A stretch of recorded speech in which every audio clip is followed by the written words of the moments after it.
خواجہ پیر نصیر الدین نصیر صاحب نے ایک جملہ لکھا، تفضیلیوں کو شرم کر لینا، میں 100 حوالے دیتا لیکن پیر صاحب کا حوالہ ذرا زناٹے دار تمہارے منہ پر ہوگا۔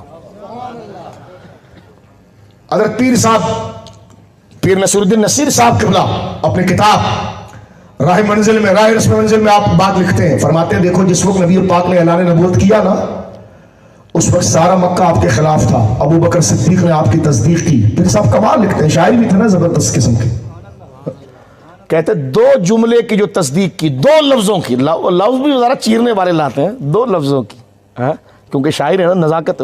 فرماتا 2 لفظی تصدیق جو رسول اللہ کی انہوں نے کی، ابو بکر نے، پوری زندگی نہیں، فرما ان 2 لفظوں کی قدر اتنی ہے، بولو سبحان اللہ۔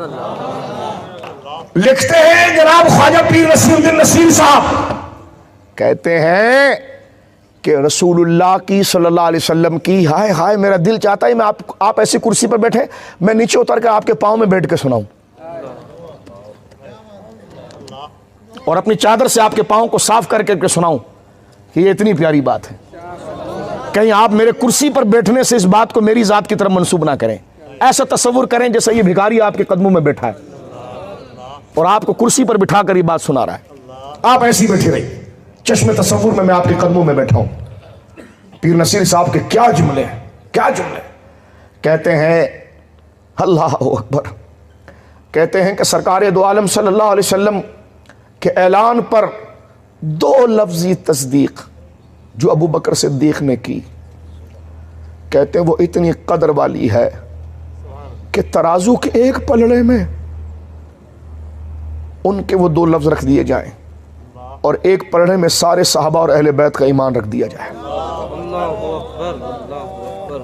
فرمایا ابو بکر صدیق کا وہ 2 لفظ بھاری ہو جائے گے، بولو نا سبحان اللہ۔ یہ 2 لفظ کی بات ہے، پوری زندگی کیا باکمال ہو، اور پیروں شرم کرو یار، مشائخ اعظام کو نہیں کہہ رہا میں، ان کی جوتیاں ہمارے سروں پر ہیں، میں کہتا ہوں صحابہ پر تبرہ کرنے والے پیروں شرم کرو، ابو بکر صدیق کی افضلیت پر بک بک اور بکواس کرنے والوں شرم کرو۔ کیا لکھا خواجہ پیر نصیر الدین صاحب نے؟ فرمایا ابو بکر کون ہے جی، کون ہے، کون ہے، کون ہے؟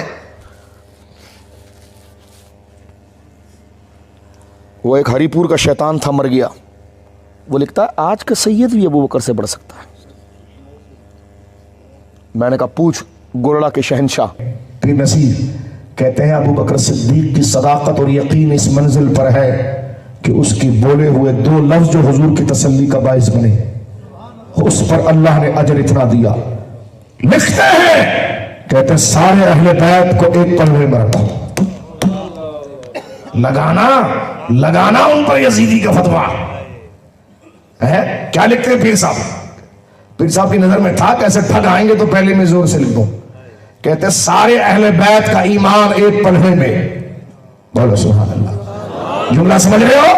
سارے صحابہ، سارے اہل بیت، سارے ازواج، سارے کتب، سارے ابدال، ساری امت کا ایمان ایک پلڑے میں، اور ابو بکر کے صرف 2 جملے، 2 لفظ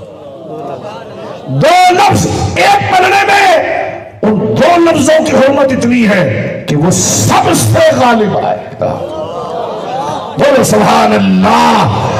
اس لیے تو رسول اللہ صلی اللہ علیہ وسلم نے کہا، جب ہماری ماں عائشہ اور دیگر نے پوچھا حضور کوئی اور مصلی پر کیوں نہ آئے، حضور نے فرمایا میں نے اللہ سے پوچھا، میرا رب ابو بکر کے علاوہ مانتا ہی نہیں ہے، بولو سبحان اللہ، بولو سبحان اللہ، اوے محبت سے کہو سبحان اللہ۔